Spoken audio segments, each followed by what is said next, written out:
I know exactly how it feels to be the extra in your own home, when every dinner is a performance and I'm always the silent background character. The pale gray mansion perched atop a hill in Lake Forest, Illinois, echoed every Saturday morning with the clinking of porcelain against porcelain, a ritual no one taught but everyone followed. My father, Charles Whitman, always sat at the head of the table with a neatly folded Wall Street Journal, his silent emblem of authority. My mother, Valerie, rearranged flower petals like the slightest disorder might shatter the world. To them, family was a brand. And Sophia was the crack they tried to ignore. Ryan, my older brother, was the golden boy they drew from birth. Tennis at age 8, perfect SAT score, full ride to Princeton. The whole family celebrated at the French Laundry when he got accepted into Yale Law School. My mother cried, not from emotion, but from pride that she had raised a symbol. As for me, at 16, I won first place in a statewide coding competition with a medical data analysis app. My dad glanced at the certificate and asked, "Will that help you network in finance?" Mom offered something softer. "Just don't let it make you late for your next dermatology appointment, honey. I've heard staring at screens ruins your skin." Then she turned to rave about her new dress for a charity auction. That year, I learned how to be silent. I was different. I didn't care about basketball or country club parties, had zero interest in law or finance, and absolutely no desire to become Mrs. Someone from a notable family. I was obsessed with code. I learned Python and Java from Reddit threads, spent long nights building patient care chatbots while the rest of the house thought I was asleep. Every time I came out for dinner, Ryan was already seated, tie crisp, launching into stories about his Law Society meetings while Mom nodded and Dad took notes in his crocodile leather journal. I quietly picked up the soup Mom had made for someone as sedentary as you and ate in silence. I can't remember the last time anyone at home asked how I felt, or what I needed, or what I dreamed of. I used to believe that if I were good enough, they'd turn around. But after too many interruptions at dinner, too many dismissive glances, I realized something. In their eyes, being different wasn't personality. It was a flaw to be corrected. Mom once said during brunch with her friends, "Sophia is sweet, just a little. Peculiar. Must be all those sci-fi movies." They all laughed. I stood behind the glass doors, smiling faintly, the kind of smile that expects nothing anymore. Still, I didn't give up, not to prove them wrong, but to preserve who I was. I used my prize money to buy a second-hand laptop, stronger than anything I'd owned. I wrote code like it was the only language that let me breathe in that suffocating house of expectations. My father once said, "The technology is a tool, not a career. Wealthy people don't write code, sweetheart." I didn't respond, because I knew someday those lines of code would redefine value, not in his eyes, but in the world I was building. Sometimes I wonder if life would have been easier in a normal family, but maybe being pushed to the margins taught me how to stand firm, alone. This story didn't begin with a dream. It began with an absence, and in that space, I started to write the first lines of something far greater than the cold white walls of Lake Forest. Something they never saw coming. But they will have to face it, when the daughter they once deemed unfit becomes the only one brave enough to not need their approval. College decisions in my house weren't personal choices. They were tests of loyalty. Stanford's a bit far. Columbia might suit you better. Or ideally, Yale.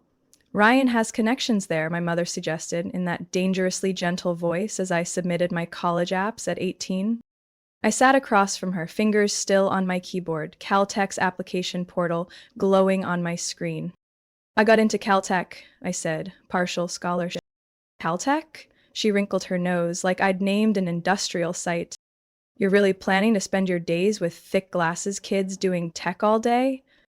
My father didn't speak, just poured another drink and turned a page of Forbes, his silence louder than any rejection. I closed my laptop. In my head, one thought pulsed. I don't need their permission. I just need them out of my way. I arrived in Pasadena with 2 suitcases and a scholarship map covered in red circles.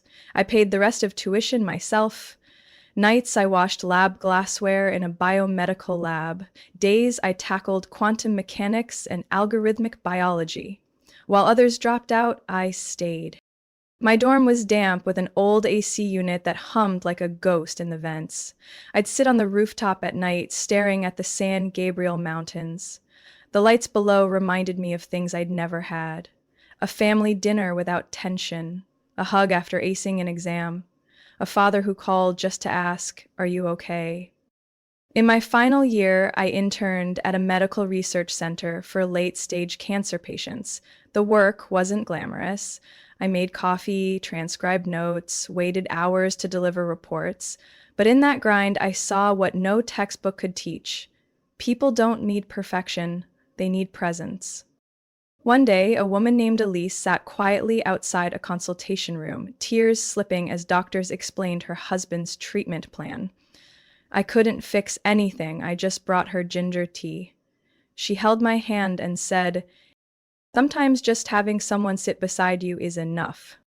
That night, I opened my laptop, pulled up the patient data set I was authorized to study, and began writing the first lines of an idea that would eventually change my life. I didn't toss my cap at graduation. I stood alone by the library fountain, gown draped over my arm, diploma in hand. No family in sight. My mother sent one text.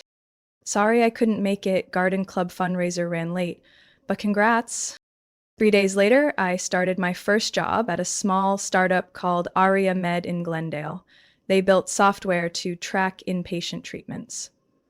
My starting salary, $58,000. The office, 3rd floor of an aging building with a broken AC and a meeting room with no windows. I told my dad. He said, "Seems like you picked the roughest path. Your Boston friends are all at McKinsey." I smiled. No further comment. In his eyes, worth always equaled paycheck. At AreaMed, I didn't work 8-hour shifts in a sleek cubicle. I coded on buses, built navigation models on a beat-up laptop, and fixed the printer when no one else could. But in that chaos, I discovered something no one was watching: the critical gap between diagnosis and care. Hundreds of patients needed to reach the right specialist at the right place, right time. But everything got tangled in outdated referral systems and flawed data. Silent deaths weren't from terminal illness. They came from delays. I began sketching an algorithm model to optimize healthcare resource distribution based on geography and doctor schedules. At first, it was just an Excel file. Then it became a real-time map. Then came an idea. What if we created a system that connects patients and doctors the way Uber connects drivers and riders? Brought the idea to the technical manager at AreaMed. He looked at the model, nodded, then shook his head when I asked if the company would invest in developing it. "This company doesn't have the guts to take risks, but you do." That night, I logged out of AreaMed's system, backed up everything that belonged to me, and submitted my resignation the next morning. I didn't have much capital, but I had a laptop, 16 lines of code for a basic patient flow system, a story from the hallway of Glendale Hospital, and a kind of resolve that couldn't be negotiated. They thought I was chasing rebellion. Truthfully, I was chasing liberation. The only question I carried was, can someone invisible in their own family build something the world can't ignore? The answer would come, line by line, code by code. That afternoon, I stood inside my tiny apartment in Eagle Rock, staring at a user interface sketch taped to the wall and a red marker scrawl that read, "AI triage, time is life." No one witnessed the moment the idea took form: a digital triage system connecting patients with medical specialists through artificial intelligence based on urgency and real-time conditions. It didn't come from a dream, but from a stream of desperate voicemails patients had left at the call center I used to work for. A woman named Grace had called 18 times over 3 weeks, trying to find a neurologist. By the time the doctor returned her call, she had a severe seizure and was hospitalized in critical condition. I heard the recording that day, took off my headset, and sat frozen for over an hour. I didn't want to just work within the system anymore. I wanted to change it. I emptied out my savings, $50,000, made up of prize money from a coding competition, savings from freelance projects, and the funds I'd set aside to replace my wheezing hatchback. I used the money to hire a part-time back-end engineer named Miguel and a UX designer named Lara, a former Caltech classmate now unemployed after her last startup folded. We worked out of my apartment using pizza boxes as makeshift desks, sitting on couch cushions laid out on the floor. I named the platform Clarity Care. Every line of code felt like a strike against the stagnant system, forcing millions to wait in silence. I was CEO, logistics lead, legal assistant, and janitor after everyone left at 2 a.m. 9 weeks later, the prototype ran for the first time. A patient entered symptoms. The system analyzed them using predictive algorithms and suggested 3 specialist matches, optimizing for location, availability, and urgency. All data was fully encrypted. The interface was simple enough for my grandmother to use. I emailed the Clarity Care pitch to 43 venture capital firms, attaching a demo video and detailed market analysis. Within a week, I received 6 invitations to talk. The first call was at 8 a.m. on a Monday, with a firm based in Palo Alto. I explained clearly, backed by real patient flow data we had gathered. Midway through, the person on the other end interrupted. "So you have a male co-founder. Who's the real CTO?" "I am," I replied. "Ah, okay, but in future pitches, maybe bring someone who looks more technical." I hung up without another word. Then came 36 more meetings. Some said I was too green. Others suggested I should consider the COO role instead of CEO, one man flat out said. Women in health tech just sounds niche. I didn't get angry. I took notes, then taped every comment on the wall beside my monitor as reminders. I didn't need their approval. I just needed them out of the way. By late April, I went to a pitch event in Santa Monica, a small hall with creaky ceiling fans and 8 investors in folding chairs. I spoke the way I always did. No dramatics, no fluff. I didn't try to be likable. I presented the value as it was. In the back row sat a woman in her 40s, thin amber glasses, teal linen jacket. After my pitch, she walked up and handed me a card. Dr. Marianne Blake, Nova Cap Ventures. "We need to talk, right now, if you have time." We sat at a tiny cafe downstairs. No Wall Street-style power games, no market positioning buzzwords. She asked, "If you had to choose between fast growth and holding firm to core values, what would you pick?" I looked her in the eyes. "I'd save the patient first. Let the market come later." Marianne poured more tea. "NovaCap is ready to offer $250,000 for 12% equity. But you stay CEO. We won't touch your leadership." I nodded without hesitation. That night, there was no music, no champagne. I sat on the floor, staring at a text message from Marianne confirming the deal. Pitch number 38. No one thought I'd make it that far. They were all wrong. We moved into a new workspace in Koreatown, formerly an insurance archive room. The floor was cracked concrete, low ceilings, mold near the corners, exposed wires like dry weeds hanging from the roof. Miguel set up a makeshift desk with 2 wooden planks balanced on metal shelves. Lara marked every faulty wire with a Sharpie. I taped a whiteboard to the front door and wrote 3 words: "Nothing comes easy." Each day began at 7 a.m. and ended well past midnight. Some nights I crashed on the floor, backpack as a pillow, under an AC unit that groaned like a tired engine. I survived on instant noodles, powdered coffee, and soy milk from the downtown clearance store. My sneakers were torn at the heel, laces frayed to threads, but I still walked to the bus stop daily, carrying 3 laptops, an old Nokia phone, and a fabric pouch full of hope. We ran our first trial at a small medical center in El Monte. The clinic was managed by Dr. Caroline Navarro, a sharp Guatemalan woman who spoke English with a faint Spanish lilt, and with every sentence she sliced straight to the point. "If your system makes my patients wait 1 minute longer, I'm pulling it. Clear?" I nodded. "Perfectly clear."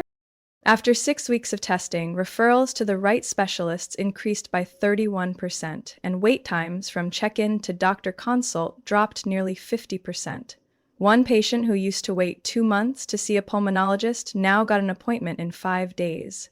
Caroline reviewed the report, tapped her fingers on the table, then smirked. "I'll call my people at Cedars-Sinai." That call opened the door that 37 prior pitches had slammed in my face. Clarity Care was officially piloted at one of Los Angeles's largest hospitals. 3 months later, Cedars released an internal report. Patient satisfaction scores soared. Provider coordination efficiency rose by 40%. Those numbers caught the eye of a venture fund in San Jose. 2 days later, Marianne texted me just 2 words: Series A. Ready? We secured $4.5 million from Equinox Capital and opened a new office in the Glendale Tech Hub. No more folding chairs or secondhand Goodwill desks. We hired engineers, brought on a front-end team, and had budget for digital marketing. Yet I still brought lunch from home and kept the old chair with the green marker stain on its armrest. A reminder that nothing is given, only earned. Series B came early the next year when Clarity Care expanded to 32 hospitals across California and Arizona. A firm from Chicago offered $28 million, valuing the company at $67 million. They asked if I'd consider giving up majority control. "I didn't build this platform just to cash out and retire in Maui," I told them. "I built it so no one loses a loved one because of a broken scheduling system." We shook hands. The deal closed with me keeping 51%. While the company climbed, my family still believed I worked some vague IT job somewhere in Westwood. I didn't correct them. I didn't send links to articles or drop hints on LinkedIn.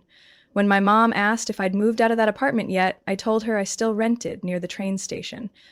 In truth, I lived in a warm loft in Silver Lake, with skylights that poured sunlight onto the walls, covered in new UX design prints.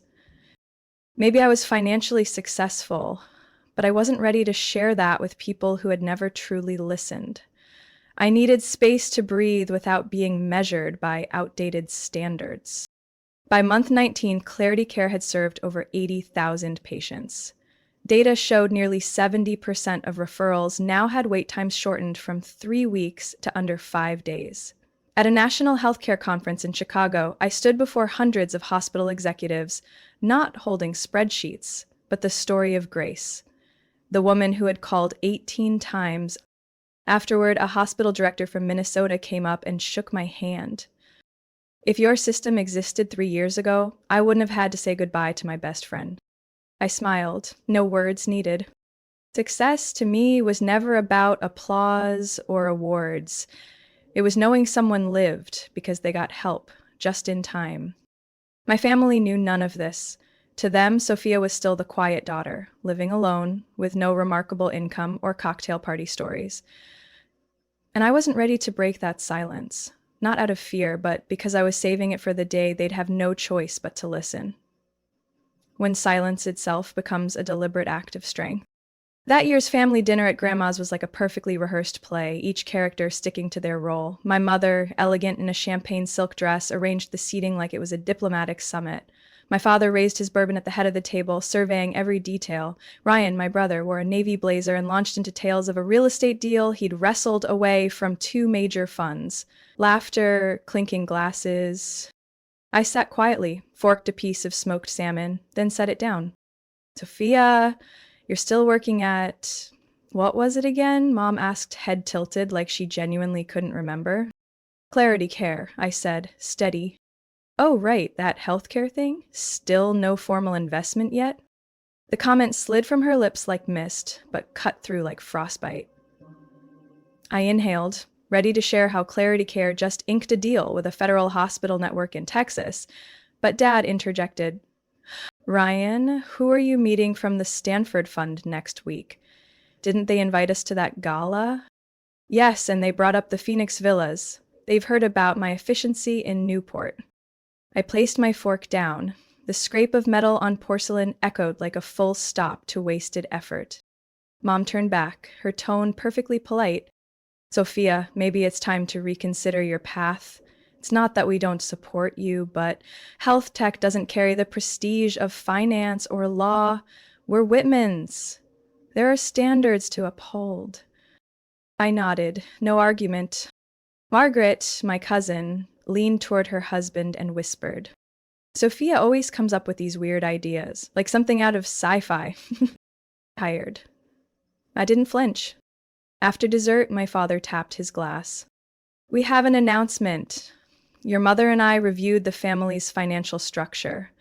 Given the recent milestones from Ryan and Margaret, we're considering reallocating resources to secure long-term legacy.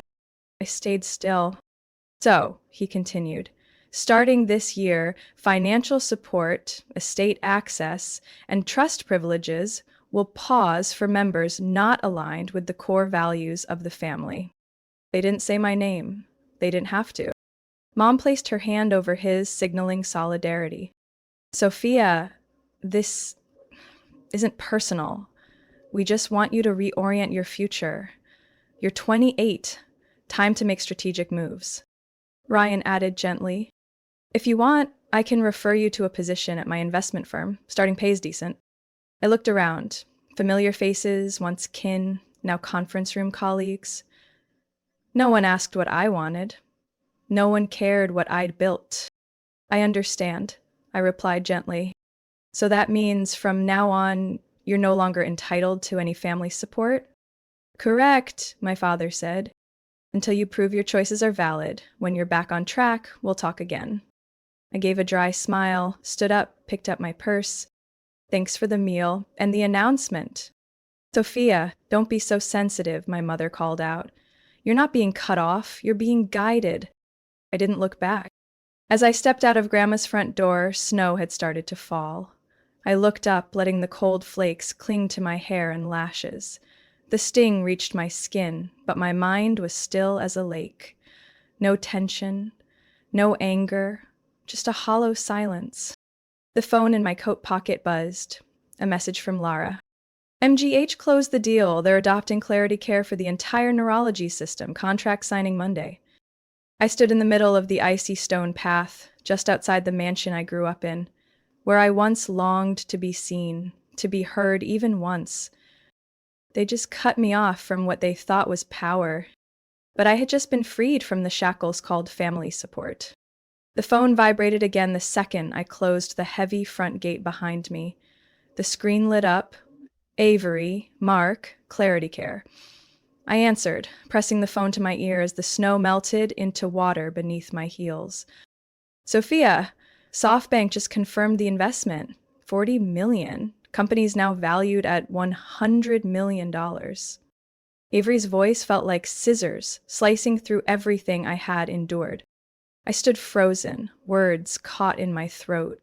Every cell in my body felt emptied of air. Marcus Steinberg from Goldman Sachs also agreed to lead the IPO, she continued. They want to lock in the meeting for Tuesday morning. Oh, and the Financial Times is asking for an exclusive comment from the CEO. I laughed, not from joy, but from the twisted irony. Goldman Sachs, the name my father always tossed around as the family standard, and Marcus Steinberg, longtime partner, who once attended our Christmas dinners, now backing the very company they just disowned. Send them a thank you, I said, and schedule the Forbes shoot. They'll need a CEO portrait for next month's issue. I ended the call. The breath caught in my throat wasn't from the cold. It was a quiet liberation. I turned back toward the door I'd just exited less than 5 minutes ago. Grandma had gone to her room, but the others were still in the living room, by the fireplace, red wine glasses half full. They looked at me like I had just returned from the dead. Forgot your coat? Ryan asked, half joking, half concerned. I stood at the threshold, not sitting, not stepping in. I just got a call. SoftBank is investing $40 million into Clarity Care. The company is now valued at $100 million. Silence. My mom tugged on my dad's sleeve. Margaret cleared her throat. Ryan raised an eyebrow. My father leaned forward. You're serious? He asked, his voice stripped of its usual authority. I nodded.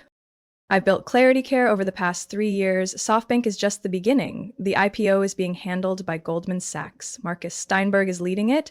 They're projecting a 140 million initial valuation if market conditions are favorable. My mother's hands trembled slightly as she held her glass. You're the CEO? Since day one.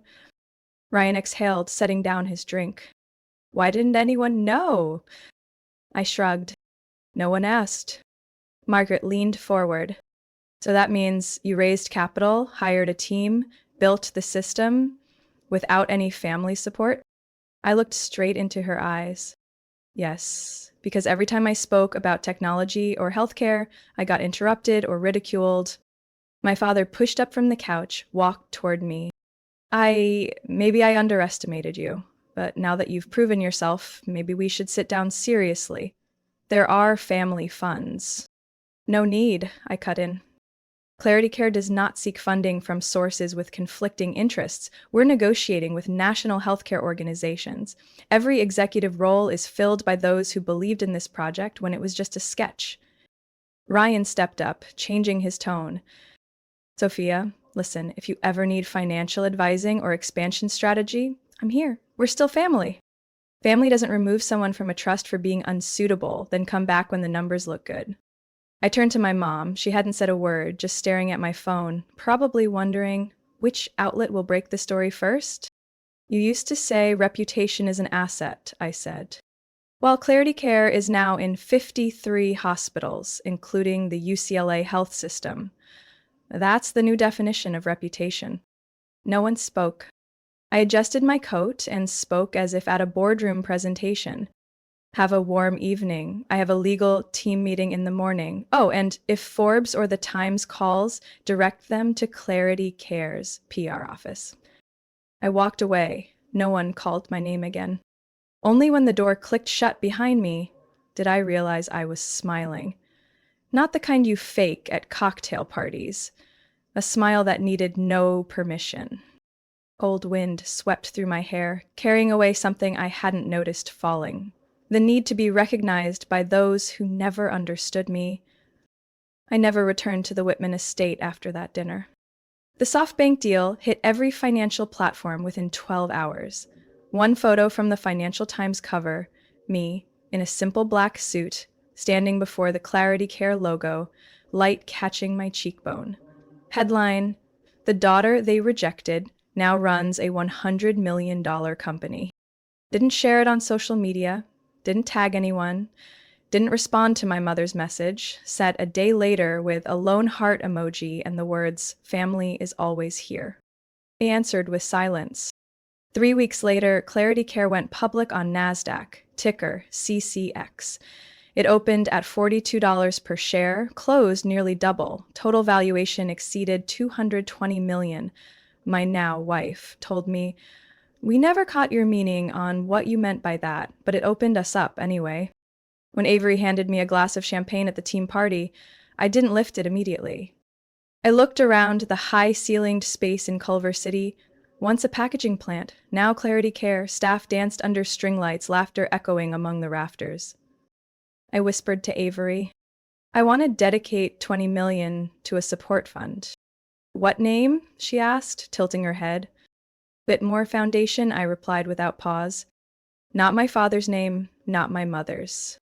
Whitmore belonged to my great-grandmother, a black nurse during wartime, who saved dozens from a quarantine camp during a flood, defying a mayor's evacuation order.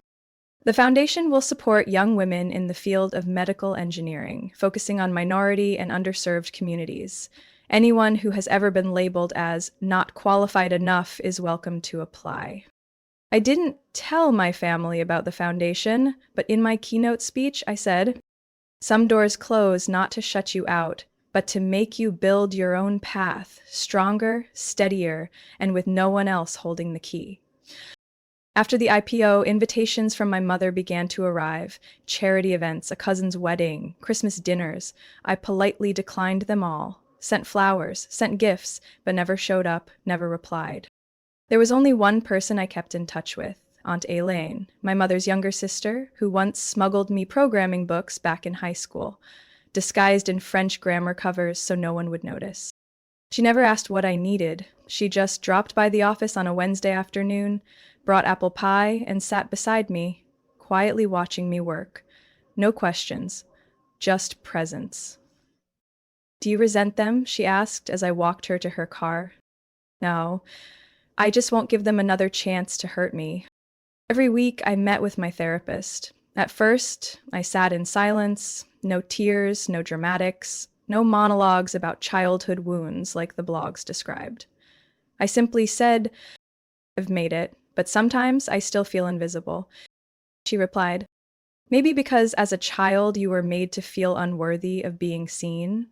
That feeling doesn't vanish with paychecks or company valuations. I didn't argue. There was no need. I started volunteering at tech workshops at Lincoln Heights High School, where 80% of students come from low-income households. Some days I stood with only a whiteboard, explaining patient data systems, while kids scribbled notes on scraps of paper with borrowed pens. One afternoon, a girl raised her hand. Did you ever feel like you weren't good enough? I answered without pause. No, but plenty of people tried to make me feel that way. I handed her a USB containing the coding tools I used to build the first version of Clarity Care. Her hand trembled as she took it. We added, you don't need their belief. Yours is enough. Messages from my mother still came. My father didn't write, but Ryan called Avery, pitching a strategic family office investment opportunity. Avery gave him just 3 words. Not interested. My birth family became nothing more than a string of declined calls. The family I chose, those who stuck through that brutal first winter in the old warehouse, remained. Not because I'm a CEO, but because I once washed everyone's coffee mugs when we couldn't afford a cleaning crew. The West Hollywood penthouse took nearly 8 months to renovate. Floor-to-ceiling glass facing the Santa Monica Range, pale gray oak floors, Nordic pendant lighting overhead.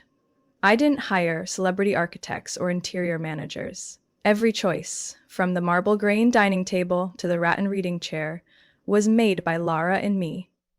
Squeezed into weekends browsing Silver Lake artisan markets.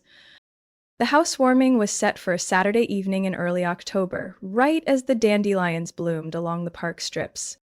The guest list was split evenly. Half were Clarity Care allies, our first engineer, a consulting doctor, IPO lawyer, front desk staff, and of course, Avery, who never left my side through those insane 3 years.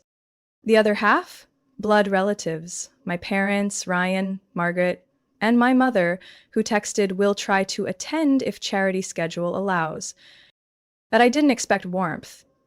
I didn't invite them to mend old wounds. I invited them to witness that I didn't need to cut them off in order to be free. The evening opened with golden light, jazz from ceiling speakers, cocktails by the glass wall. Guests mingled easily, strangers making connections over red wine, and appetizers crafted by the private chef Avery suggested. Ryan arrived first, in a soft gray blazer and blush shirt. "Wow," he said, scanning the space, "you did better than I thought."